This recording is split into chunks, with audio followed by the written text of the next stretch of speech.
There have been 2 separate chemical spills into the Nishnabotna River in only a few weeks. On Tuesday, an unknown amount of gasoline overflowed from a Casey's storage tank in Atlanta. And earlier this month, a tank valve was left open in Red Oak, spilling 1,500 tons of liquid nitrogen fertilizer into the river, causing a massive fish kill. This, as a new report from the Iowa Department of Natural Resources found more than half of assessed bodies of water in Iowa are impaired. Local 5's Connor O'Neill tells us how this can impact recreation and what the DNR is doing to address the issue.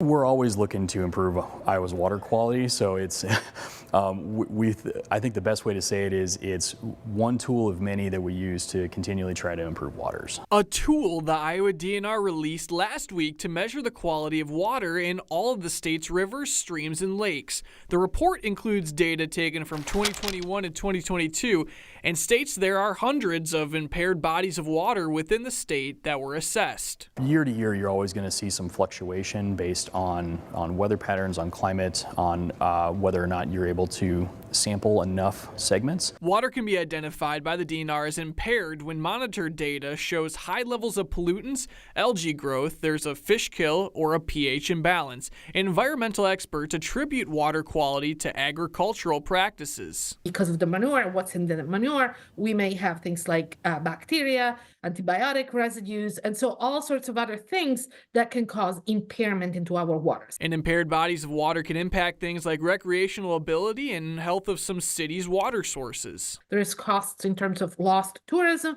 and there's costs in terms of water treatment. Easter Lake, where I'm at right now in Des Moines, is one of the bodies of water that the Iowa DNR have worked with residents in the area to install better conservation practices to reduce the amount of pollutants in this lake in order to meet water quality standards. And for that reason, they've been able to take Easter Lake off the impaired waters list, and the Iowa DNR is trying to do that with dozens more.